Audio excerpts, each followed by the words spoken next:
People of God, I've been sharing to you about obsession. Sabi mo, obsession. At bago po lahat pala, I would like to ask our children's ministry, pwede na po kayong mag-excuse. Palakpakan natin si Kuya David. He's the teacher of the kids today. Hallelujah. Kagabi pa nagpa-practice yan ng kakantahin. Ayan. My toe, my knee, my shoulder, my head. Yan. Kung sino pong gusto maging part ng children, just let Pastora Ken knows para po kayo ay maging part in building our next generation. Okay.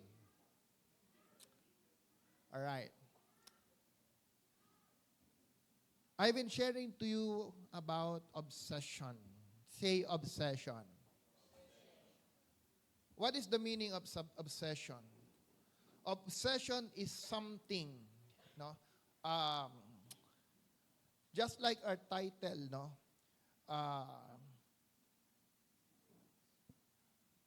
Consuming passion is about an obsession of what you earnestly chase in life. Consuming passion, it consumes your inner being.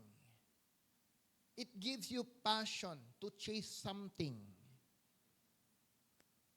Paggising mo pa lang sa umaga, nasa isip mo na siya, nasa puso mo na siya. Hanggang buong maghapon, until you go to rest at night, iniisip mo pa rin siya. So you want to chase something in life that no matter what happened, you don't feel tiredness. Hindi ka napapagod. And in spite sa iyong ginagawa, in spite of the time, effort you're doing, hello, pwede pakibawasan yung echo. No. In spite of everything that you do, wala kang hinihintay na kabayaran sa iyong ginagawa. This is what obsession is all about. Hindi ka rin nakadepende sa sitwasyon, sa mga tao sa paligid mo. Whether they criticize you, they reject you, or ano man mga negative things na naririnig mo. But as long as you desire for it, as long as you are passionate with it, you will pursue until you possess what you want. This is obsession. Naaamoy mo siya, naalala mo siya, nakikita mo siya, nararamdaman mo siya. Obsession is so clear that it consumes your whole life, your whole attitude, your whole personality. It consumes you from the inside. Nonetheless, there are two types of obsession. There are two types. Worldly obsession, and the other is a divine obsession. Pag sinabi nating worldly obsession, it drains your energy, it drains your time, it drains your focus. That at the end of the day, no matter how much you give on it, this worldly obsession will never give you satisfaction. Ulitin ko. This worldly obsession will not give you satisfaction. It is not perpetual. Hindi habang buhay. It change with the season. Hindi habang panahon itong gusto mong gawin. Why? Because there's nothing eternity about worldly obsession. There's nothing eternal about it. It change. It change.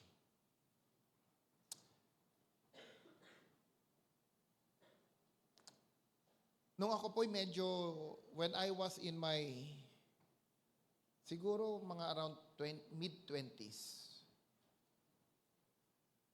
nung ako po ay nakapasok sa Team Pacific, dito po sa FTI,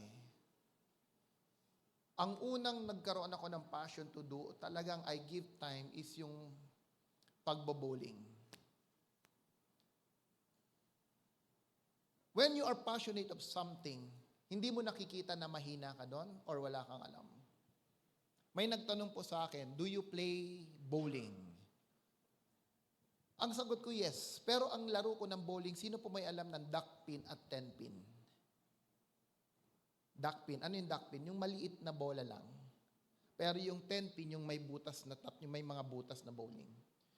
So ako linalaro ko duck pin. Pero nung sinabi niyang naglalaro ka ng bowling, sabi ko, yes. Pero ang paglalaro pala namin yung 10 pin, yung may butas. At dahil doon naging part ako ng company, ako sa isang representative ng company, and we compete in safety. Kahit wala akong alam, because I am so passionate with it, I train myself, I learn, until I become competitive in playing bowling. So and so, dumating yung time, habang ginagawa ko siya, sabi ko parang may gusto uli akong gawin. And with the same company, I started an organization. Ang pangalan ng organization is Nature Explorer Mountaineering Society, NEMS. Nature Explorer Mountaineering Society, and I become the vice chairman of that organization sa aming company. And what we do, nagsiset kami ng mga time to climb mga mountains dito po sa atin, from Laguna, Baguio, marami po dito sa mga parting Quezon. So, we create a time na kung saan mayroon kaming association na talagang nagta-travel.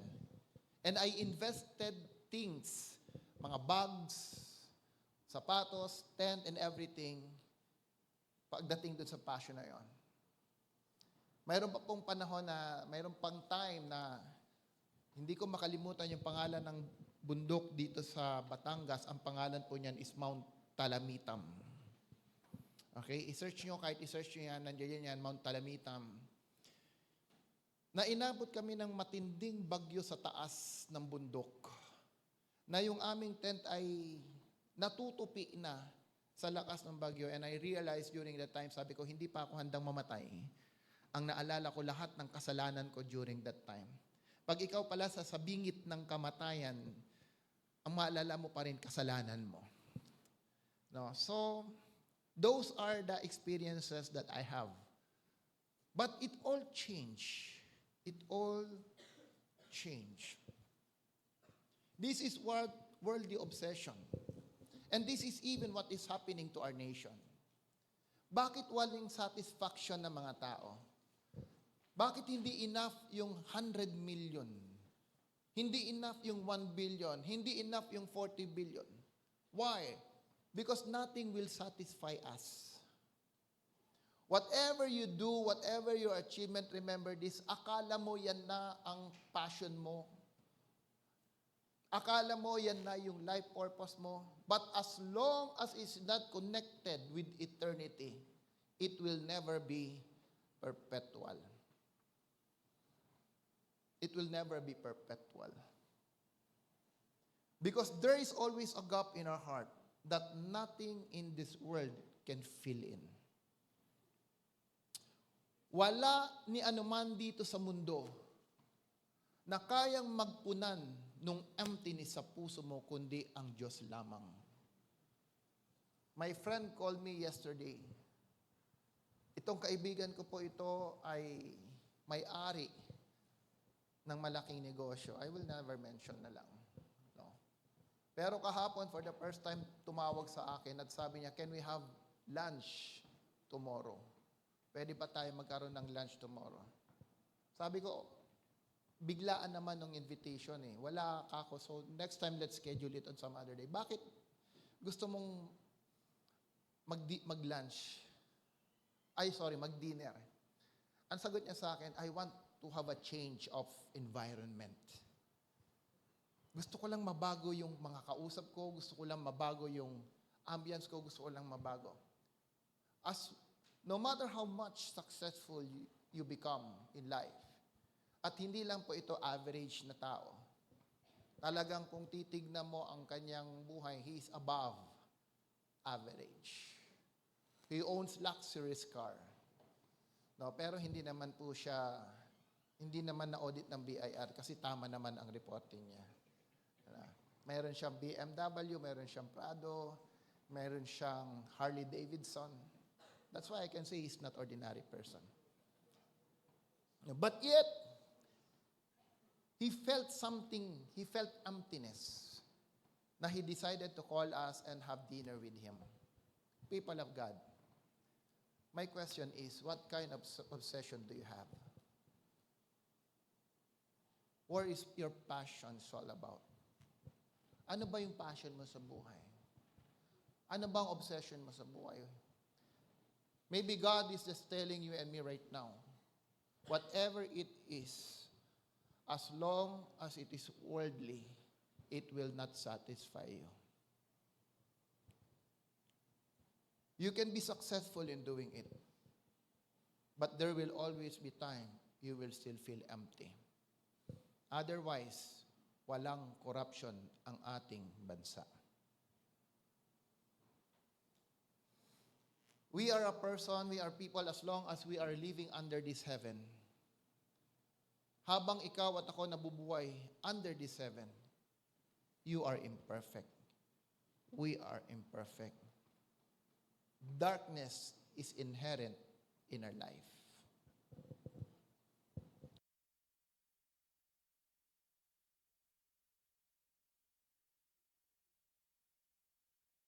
Praise. Everything is temporary, even the mic is temporary. Praise. So let's go and move forward. Pag-usapan natin, how can I cross over from an worldly obsession to a divine obsession? Worldly obsession to a divine obsession.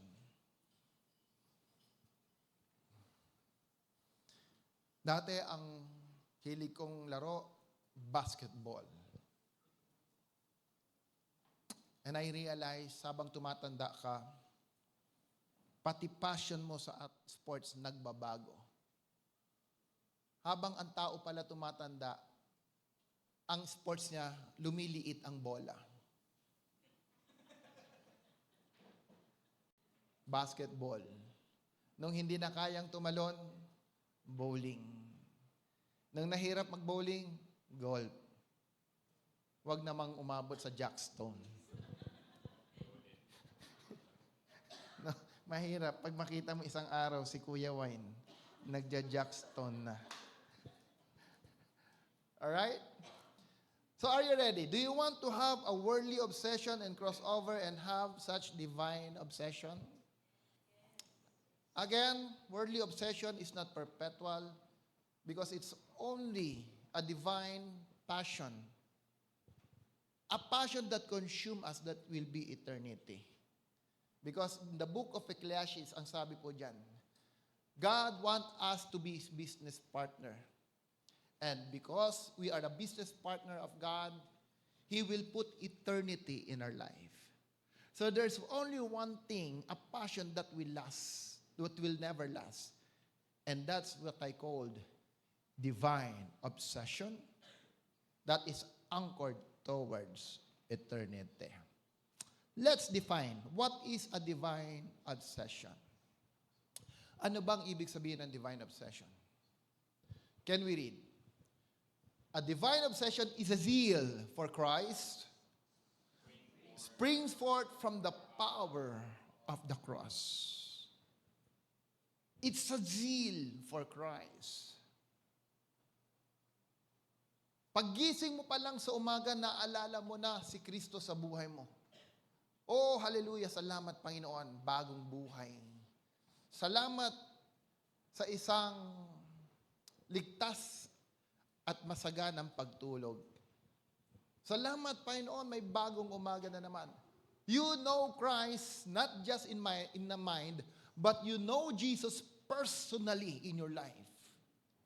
There is such zeal in your life na kung kaano katotoo ang katabi mo ngayon, ganyan katotoo si Kristo sa buhay mo. Tingnan mo ka yung katabi. Hawakan mo nga siya. Sige, hawakan mo yung katabi. Hawakan mo lang. Sige, huwag kayong matakot. Hindi multo yan. Alright. Nararamdaman mo ba siya? Nahihipo mo ba siya? Nakikita mo ba siya? People of the Lord, Christ and Jesus, God is not a myth. Hindi lamang po siya kwento, hindi lamang siya spirito na hindi mo nararamdaman na ang pakiwari natin ay hanggang isipan mo lang siya. The God whom we serve is so much alive na even Luke says, we touch Him, we know Him, and that's why we represent Him. This is who Jesus is in our life. How much zeal that you have for Christ is shaped by the power of the cross in your life.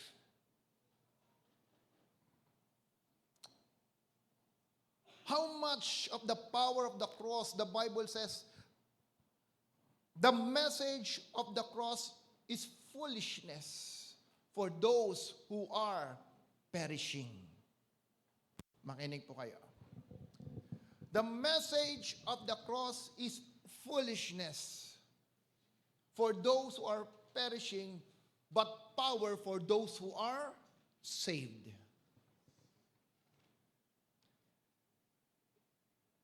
Alam nyo ang foolishness, what can it do to a person? It removes his conscience until he tried to kill those who carry the message of the cross. Charlie Kirk was the recent victim of this foolishness. Sino may kilala kay Charlie Kirk?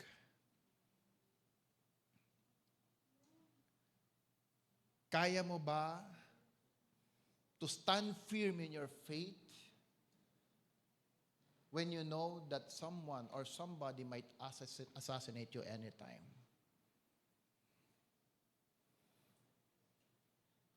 Justin Peterson, John MacArthur.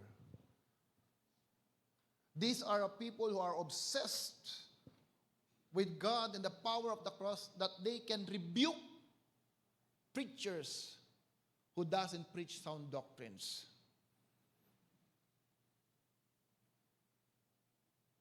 Because they experience the power of the cross. Look at this. Kasalanan pa lang ng tao na hindi mo kayang i-rebuke sa pamilya mo. Yung mali pa lang ng tao na alam mong hindi ayon sa salita ng Diyos, na hindi mo kayang i-rebuke. Meaning, you have not experienced yet the power of the cross. A Christian who claims he is a believer, but associate himself with people who don't believe Christ, who distort the Word of God, who live a life that is abomination in the eyes of God. A Christian who says to himself, na sinasabi niya, naniniwala ako sa Panginoon, naniniwala ako kay Kristo, but yet, he never condemned people, he never rebuked people who are living a life of abomination in the eyes of God. He has not yet experienced the power of the cross. Kung ikaw ay isang mananampalataya, ang lagi mong kasama mga tao that obvious na nabubuhay sa kasalanan, obvious na nabubuhay na hindi ayon sa kalooban ng Diyos, but yet you freely associate with them without even rebuking them, telling them the truth, I believe you have not yet experienced the power of the cross. Because the Bible itself says to us, the Word of God tells us, rebuke those heretics. Rebuke those who don't obey what the Bible is teaching or what we call the false teacher.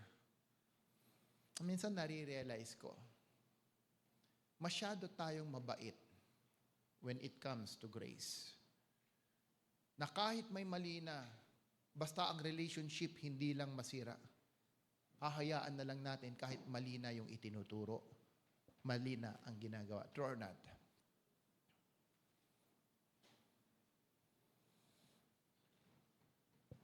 Sabi ng salita ng Diyos, huwag kang matakot sa kayang pumatay ng katawan.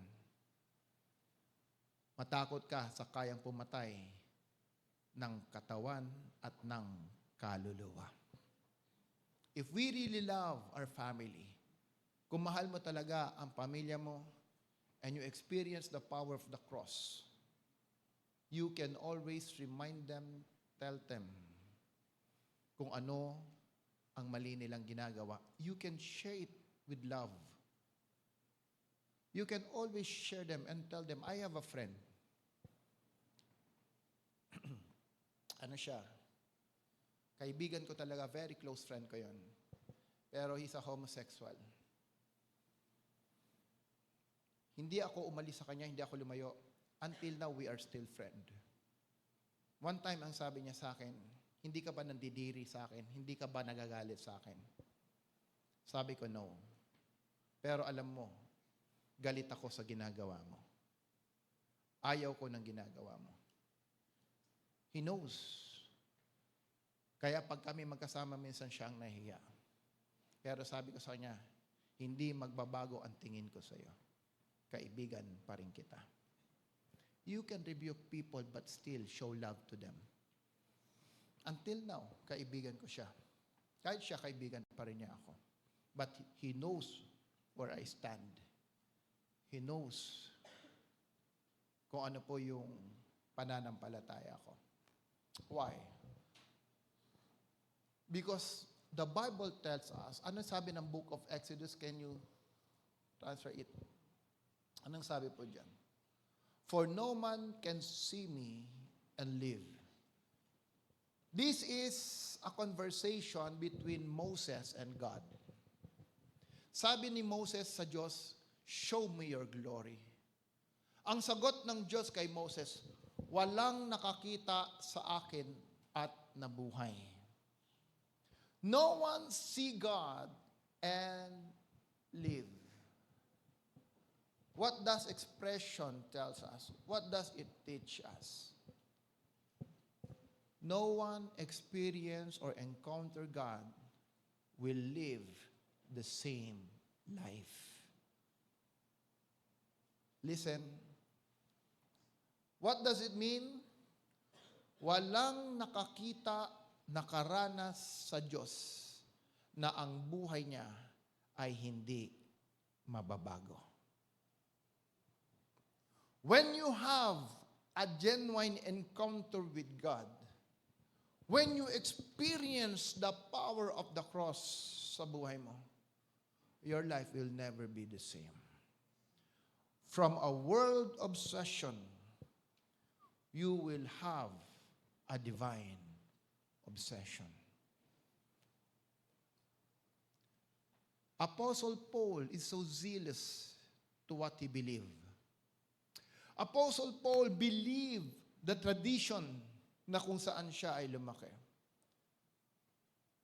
He tried to kill those followers of Christ. Handa siyang patayin ang mga sumusunod kay Kristo until Christ encountered him. When Jesus encountered Paul, he understand about grace. He understand about the ministry of Jesus. From trying to kill the follower of Jesus Paul become a disciple and apostle for Jesus. Sabihin mo sa katabi mo, pag na-encounter mo ang Diyos, ang buhay mo ay mababago. That's why when you come to the church, make sure the first priority that you have is to encounter and experience God. When you come to the church, kaya ka pumunta hindi dahil linggo lang, dahil tradition lang, dahil nakasanayan mo lang, but when you come to the church, in the gathering of the brethren, we come to the church because we believe it is a place where we will be able to encounter the presence of God. This is the house of God. Therefore, when we come to the church, I should experience God in my life.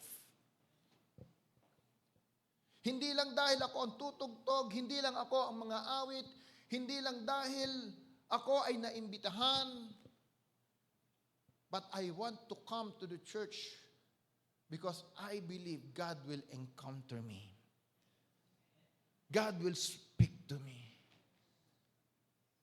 You have to prepare it habang nasa bahay ka pa lang. Because when you don't prepare yourself, marami ring ginagawa ang kaaway. Banyo pa lang, nag-antay ka, nainip ka, nagalit ka na. Pagdating mo sa church, paano ka makakaranas ng presensya ng Diyos kung ikaw ay pumunto na punong-puno ng galit?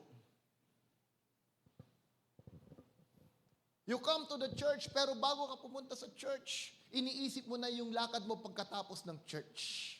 Saan tayo kakain? Saan tayo pupunta? Saan tayo papasyal?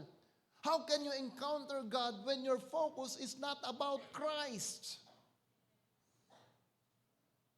You will never have a divine obsession until you align yourself first in the heart of God.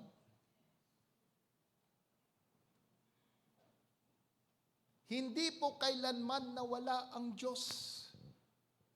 He's always with us. He's always here with us. It is us who always depart ourselves from God.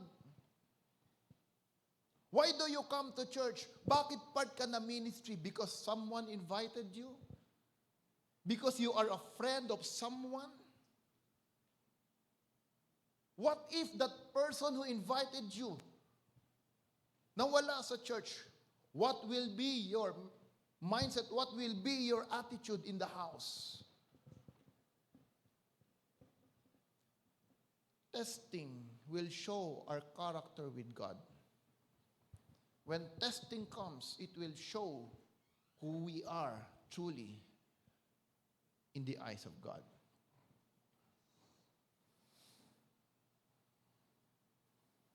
Don't tell yourself, I'm okay with the Lord, until you go through in fire and testing.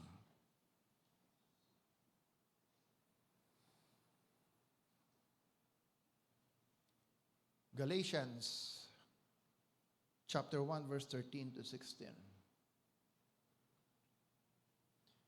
This was Paul writing to the Galatians. Anong sabi ni Paul? You know what I was like when I followed the Jewish religion. How I violently persecuted God's church. I did my best to destroy it. I did my best to destroy it. Kaya sabi ni Apostle Paul, ako ang pinakamakasalanan sa lahat ng makasalanan sapagkat because of the zeal that Paul had with his previous belief and tradition, kaya niyang pumatay ng katagasunod ni Kristo. Oh, there's a joke. Para hindi kayo masyadong seryoso, dikin muna kayo sa akin. Mayroon daw nagsimba, nangumpisal. Alam niyo na ba yung kwentong yun? Mayroon daw nangumpisal. Sabi doon ng umpisal, ayaw na magsalita, sabi lang niya, doon sa kanyang pinagkumpisalan, patawarin niyo po ako, Ang dami ko pong kasalanang ginawa. Iho, anong kasalanang ginawa nyo? Ang dami ko pong pinatay na tao. Bakit mo sila pinatay? Kasi po sinasabi nila, sila'y naniniwala sa Diyos. So lahat ng mga naniniwala sa Diyos, pinagpapatay ko po. Ganun ba? Kayo po ba'y naniniwala sa Diyos? Ang sagot daw sa kanya, atin-atin lang. Pag nandito lang ako. Pero pag wala, hindi. Alam mo, mayroon din ganyan eh. Di ba? Sabi ko nga sa inyo, sa loob ng church, may mga Zimbabwe. Zimbabwe. Ano yun? Mga simba, uwi, simba, uwi, simba, uwi. But yet, kidding aside, there are 3 category of people that is attending the church. 3. The unbeliever, the false believer, and the genuine believer. Yung unbeliever, madaling ma-identify. Pero yung false believer, hindi mo basta-basta ma-identify yan. They are always in the church. They are part of the ministry. They come, they are very active in the church. But the problem with them, they don't believe. They don't hold 100% their belief in the Word of God. They are selective in what they want to obey in the Word of God. Pinipili lang nila yung gusto nilang sundin. But those who genuinely believe, you will see explicit obedience in their life. It was far ahead of my fellow Jews in my zeal for the tradition of my ancestor. But even before I was born, God chose me and called me by His marvelous grace. Then it pleased Him to reveal. Say reveal. It pleased Him to reveal. You see, Paul has a zeal for his tradition. He has a zeal for his tradition. God saw the heart of Paul. Kung ilalagay po natin sa panahon natin, si Apostle Pablo po, hindi naman talaga mali yung pananaw niya eh. It so happened, sa Apostle Pablo, although he was a Jew, he was raised as a Roman citizen. So habang nag-aaral po si Paul in Hebrew, pinag-aaralan rin po niya yung Greek, which was the influence of Rome to the Jew. So habang lumalaki po si Paul, ang natutunan niyang religion is about Judaism because that was the religion that was passed by Moses to Israel. So this is their church. This is the belief of Paul na ito ay tama. So when he was raised, he was so zeal, he was saying to us, he was advancing compared to his contemporaries. Kumbaga, pagdating sa mananampalataya, walang makakatalo kay Apostle Paul. Halimbawa, pag-aaral na lang ng apis. Pagdating sa pag-apis, sa pag-aaral, walang matatalo kay Kuya Jean. Halimbawa lang. No? Nung siya'y nag-aaral, number 1 lagi sa exam. Perfect lagi sa exam. Pagdating sa expression ng pinag-aralan, walang makakatalo sapagkat yun ang kanyang natutunan. Si Apostle Paul, nung siya po ay nag-aaral, 100% ang binibigay niya in Judaism. So who can blame him nung may narinig siyang bagong katuruan at hindi niya naunawaan yung katuruan about the grace of Christ dahil dun sa zeal ng mayroon si Apostle Paul, kaya niyang pumatay ng tagasunod ni Kristo. Amen? Marami po talaga, kahit hindi pa born again, kahit hindi pa evangelical, hindi pa charismatic Protestant, talagang pag-attend ng church, wala talagang passion sa Diyos. What I am saying is, it is not about where you are attending right now, but whatever religion it is, if you are really passionate with God, God knows how to encounter you. God knows how to arrest you. God knows how to change your life. Because God is looking every end of the earth. He's looking every edge of the earth to strengthen those whose heart is fully committed with Him. Ang Diyos naghahanap ng mga tamang tao. Tinitignan niya ang bawat sulok ng mundo. For what? Because I'm looking for my elite.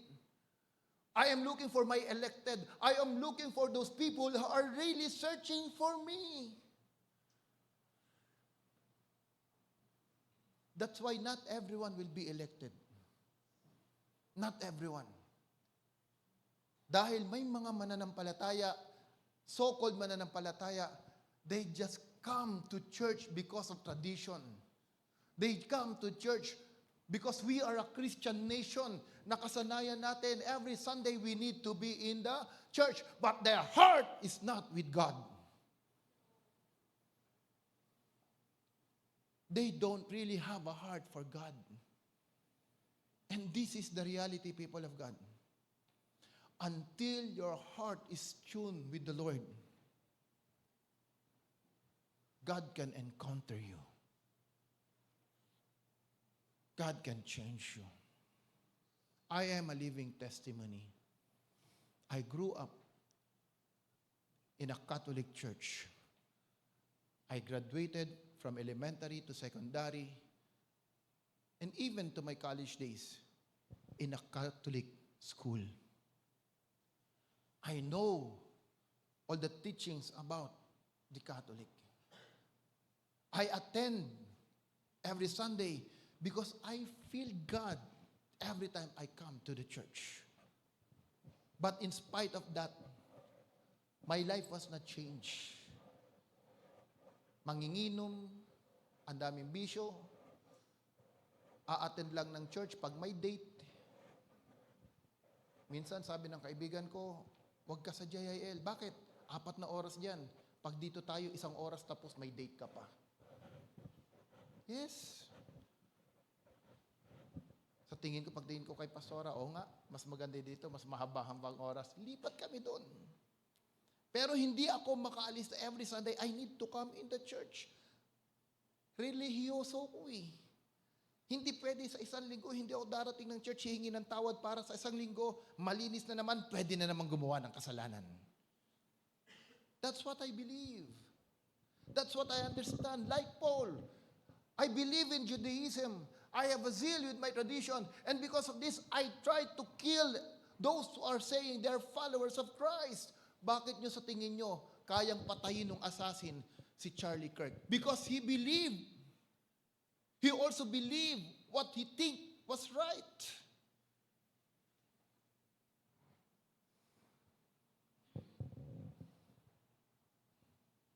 But when you commit yourself to the Lord, anong sabi ni Paul? Then it pleased him to reveal His Son to me. Sino po ang na-please mag-reveal kay Kristo? Is it Paul? No. Our Father in heaven pleased to reveal His Son to Paul. God is always looking. He's obsessed with us. He loves us no matter what we are doing. Kahit tayo pa ay makasalanan, kahit madalas tayo ang lumalayo sa Panginoon, God is still looking for us to be changed. And because of this, God revealed His Son to Paul. Dahil alam din ng Diyos, pag reveal ko ang anak ko kay Ginward, itong si Ginward, dahil passionate sa akin, hindi mananatili ang kaligtasan sa buhay niya. Magiging mainit sa discipleship to. Magiging mainit sa one-to-one to.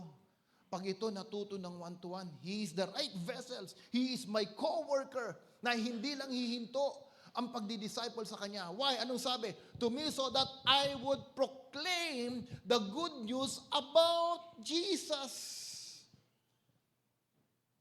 Hindi ka i-anoint ng Diyos, hindi ka ililigtas ng Diyos para at the end, ikay mauupo lang at walang gagawin. God will save you. God will encounter us. God will change us so that we can be used mightily in advancing the kingdom of God to others. Amen? A true obsession with the Lord will manifest in the life of the people. Masaya ka pag ang Diyos laging pinag-uusapan. Masaya ka pag ang mensahe ng Panginoon ang laging pinag-uusapan. Masaya ka pag ginagawa mo ang nais ng Diyos sa buhay mo. That's why Paul said, "My life is nothing." Ang buhay ko walang kabuluhan, maliban magawa ko ang pinapagawa ni Kristo sa buhay ko. Can we open that? This person, si Paul na siyang mamamatay ng tao dati, after he had an encounter with God, after he saw Jesus in his life, physically, spiritually, he heard the voice of Christ. His life was never been the same. True or not? He was blinded by the glory of Christ. He heard the voice of Christ. Amen. This is what encounter is all about. You can freely say to the people, you can honestly tell them, I have encountered the Lord. I have heard the voice of God.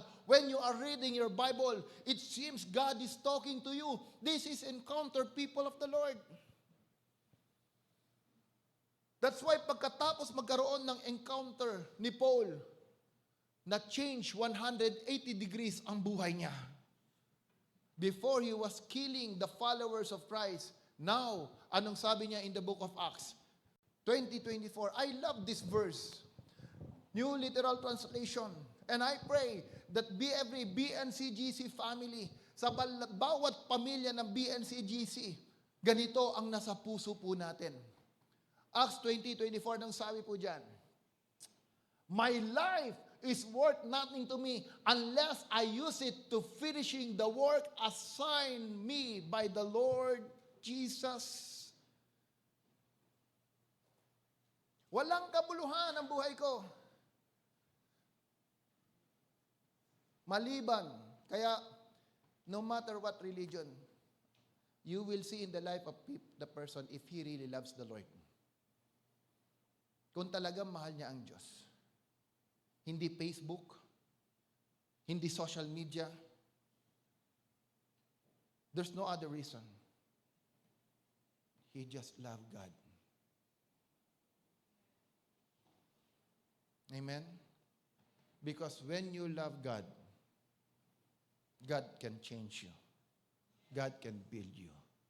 God can transform your life. Fast forward, please.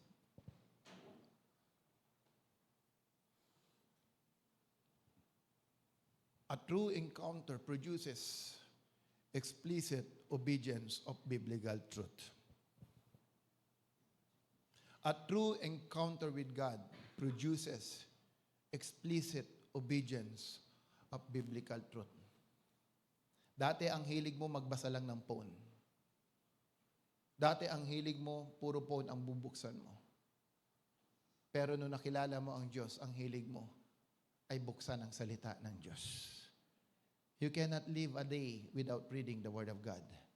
You cannot live a day without a devotion with God.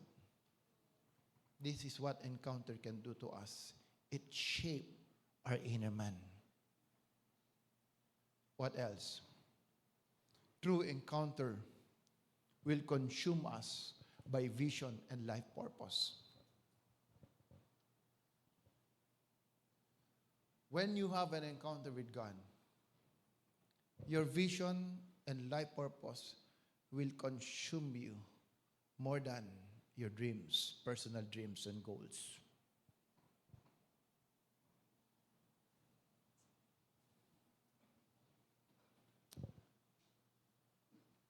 Naunawaan po natin, those who have encounter with God, you will be consumed by vision and by your life purpose.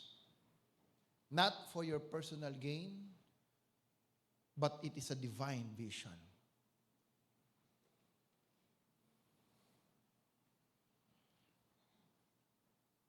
I tell you, and I've been sharing with you, 2008 during a retrenchment, God is my witness. God is my witness. God knows if I lie to you or not. But 2008, I was offered in the midst of a retrenchment to be promoted. Minsan iniisip ko pa rin, pag nahirapan na ako sa church, pag nahirapan ako in what I'm doing, minsan inaalala-ala ko lang, Lord, paano kaya kung tinanggap ko yon? Lord, ano kaya situation ng buhay ko ngayon? Kung hindi ko tinanggihan yung promotion, sometimes hahatakin ka rin ng laman mo. Sometimes makakaranas ka rin ng panghihinayang. Lord, what if tinanggap ko kaya yon? Sabi sa akin ng boss ko, I will promote you, stay for a while, then transfer to Singapore. God is my witness. But because I was swallowed by the vision given to me by God for the house, I was swallowed by the vision I received from the Lord. No matter how much opportunity that waits for me, it seems the calling is higher, is heavier than my own personal goal. Kaya siguro there are times you won't blame me. Pag may mga mananampalataya na sa tingin ko they are just playing around with God, I get frustrated. Because I paid for me. I sacrificed so much to be in this place. For me, that's how I feel. And there are so many so-called Christians who really reject God in their life. They come to church, but God is not in their hearts. They attend the church, but they don't have the heart for God.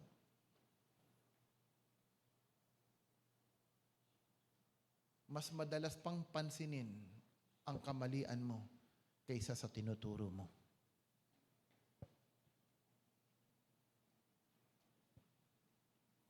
Okay lang. You question about time. Okay lang, criticize me about time. Meeting my time. Unmet time. Criticize me. Na lumalampas ako sa oras pag-preach. But make sure, when you do that, discuss with me what you capture in the message. If you cannot discuss and share with me what the Lord has shared with you, or talk to you, speak to you about the message, don't ever discuss to me about time.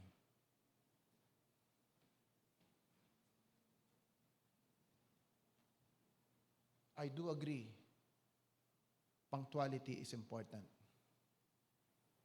But I think, mas mahalaga ang mensahe ng Diyos kaysa sa punctuality.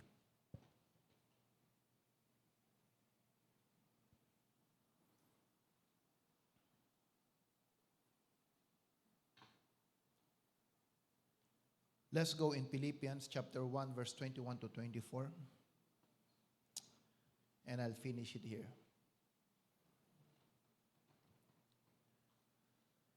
For to me, living means living for Christ. And dying is even better. For to me, living means living for Christ. And dying is even better. Can we read in verse 22? But if I live, can we all read? But if I live, I can do more fruitful work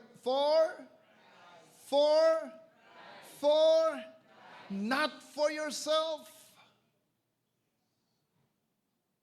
Not for yourself, not for ourselves. If I live, I want to do fruitful work for Christ. So I really don't know which is better. I'm torn between two desires. I long to go and be with Christ. In other words, I long to be dead. I want to die. May mga tao, takot mamatay. Kasi hindi nila alam kung saan sila pupunta. Pero pag ikaw sigurado ka na your life is with Christ, hallelujah, mas mabuti pang mamatay at umuwi na kay Kristo. Ba't walang nagsabi ng amen? Turn not.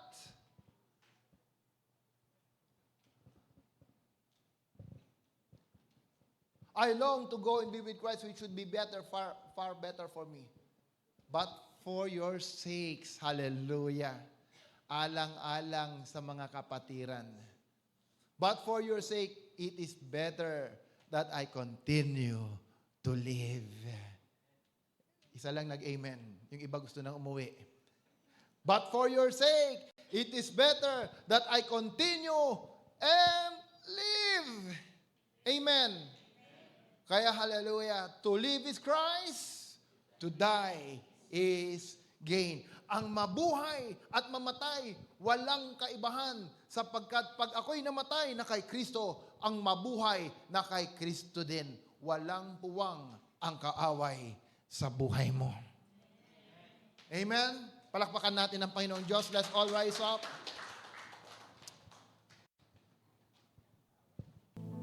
Kaya people of the Lord,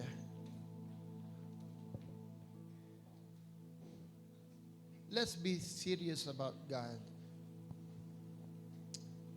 And in the book of Psalms,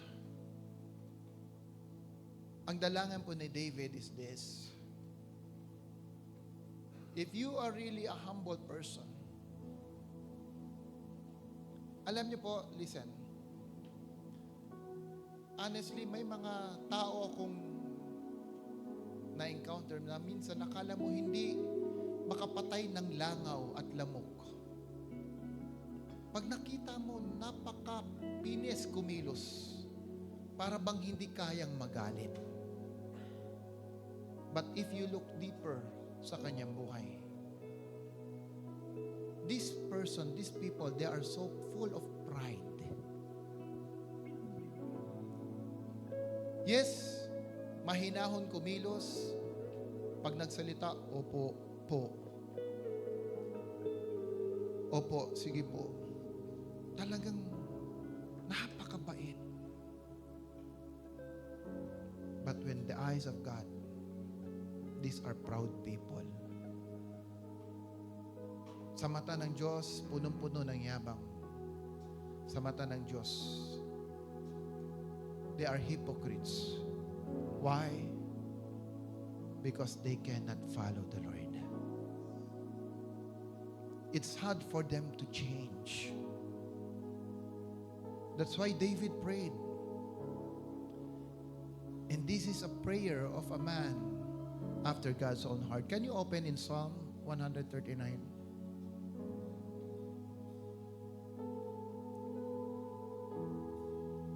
If you really humble yourself before God this morning, I do believe hindi ka aalis na hindi mo mararanasan ng Diyos. If you really humble yourself in knowing God, Lord, pagod na ako sa worldly obsession. I want to be passionate with you. I want to know you. If this is your prayer, David said, Lord, search my heart. Search my heart. Can we close our eyes? Close the light, please. It is between you and the Lord today. This morning, I challenge you. Alam niyo po, ang buhay, napakaikli lamang. Gaano ka man kaingat sa iyong katawan, gaano ka man nag-e-exercise, nobody knows what will happen tomorrow. Mayroon po akong kaibigan, very strong, sundalo, physically fit. Nakakalungkot, kahapon lang nabalitaan namin, he passed away. He just passed away.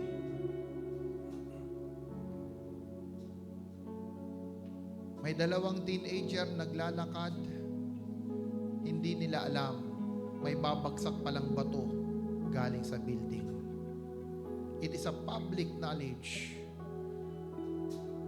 And just a month ago, namatay po yung isa. Don't be so proud of yourself that you think you know everything. Because if you want to be obsessed with God, you need to submit yourself before the Lord. Hallelujah. And this is the prayer of David. Lord, search me.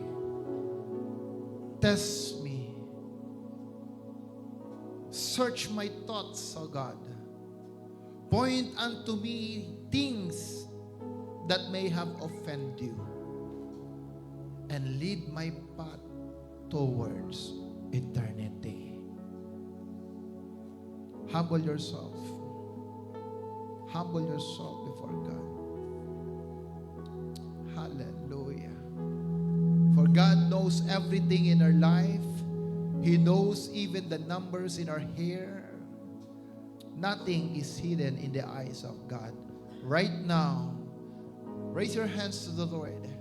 Kung nais mo na ikaw ay katagpuin ng Diyos sa umagang ito, speak to Him. Acknowledge Him in your life. Allow Him to change you from the inside out. Allow Him to commune to you. Allow Him to touch your heart, to reveal Himself to you. Allow Him that as He revealed Himself, as Jesus revealed Himself to you, you will be His vessel and preaching the gospel to others. Oh, hallelujah. Hallelujah. Search us, O God. Search our mind, search our heart. Test us, O God. Show unto us things that may have offended you, and lead us towards eternity. Salamat, Panginoon. Salamat. Come on. Speak to Him. Raise your hands to Him. Commune with Him right now. Oh, hallelujah, hallelujah, hallelujah. Oh, we come before you, Lord Jesus. We come before you right now, oh God. We want to know you, Lord. Oh, we want to know you. Lord, come visit us. Oh, reveal yourself to each and every one of us. Lord, you can see the heart of your people right now. You see their hearts, oh God. I pray, Lord Jesus, the power to change comes from you. Lord, ikaw lamang ang kayang magbago ng puso at isipan ng tao. Lord, dalangin ko sa mga oras na ito, nakikita mo ang mga puso ng iyong mga anak. For those who want to have that divine encounter with you, for those who want to be changed, oh God, Lord, visit them, touch them right now.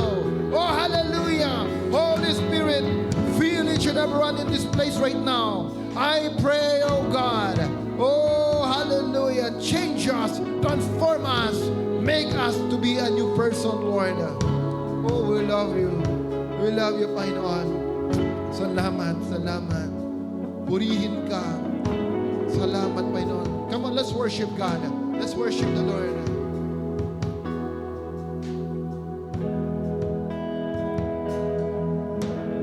Puso ko'y iyong sinisiyasat. Yes, God. Buhay ko'y iyong alam. Ang lahat kong lihim, O Yahweh, ay tiyak mo nga nalalaman. Ang lahat ng aking ginagawa Yes, God. sa'yo ay hindi lingid. Ang lahat kong lihim, O Yahweh, ay tiyak mo ngang nababati. Salamat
sing this softly before the Lord. Sing it with all our hearts. Salamat, Panginoon, kilala mo ako. Yes, God. Ang lahat ng bagay ay nilingid sa'yo. Salamat, Panginoon, tinutuwid mo ako. Ikaw lang ang may alam ng aking patutunguhan.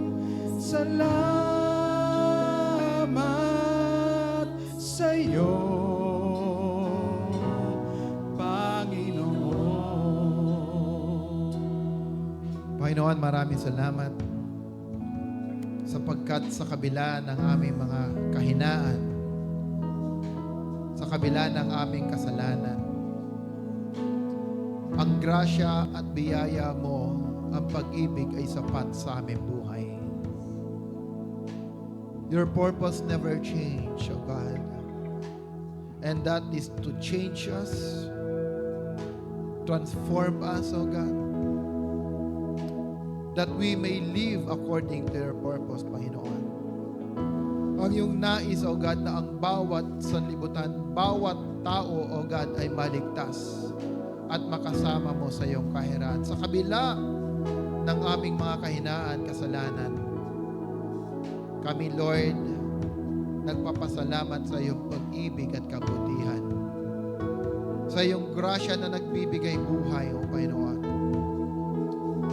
Kaya, Ama, Lord, sa mga oras na ito, patuloy kami nagpapakumbaba sa inyong harapan. Huwag mo pong pahintulutan, Panginoon, na may aalis sa lugar na ito na hindi naranasan ang iyong presensya at pag-ibig. I pray for everyone, O God, that their life will never be the same. From a worldly obsession, Panginoon, they will a life that is obsessed by the things in the heaven, by the things that belongs to you, O God. I pray, O Father, whatever is our goal, our priority will be the goal of the kingdom. It is your heart, Panginoon, na aming malakaran. Salamat. Salamat, O Diyos. Ating itaas ang ating kamay sa Panginoon.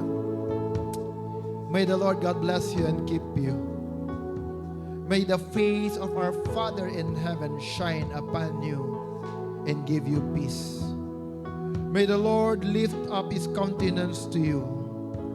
May the grace of our Lord Jesus Christ, the love of the Father, and the communion of the Holy Spirit be with you all. And this I pray in the name of the Father, and the Son, and the Holy Spirit. Amen, amen, and amen. God bless, people of the Lord. Jesus loves you.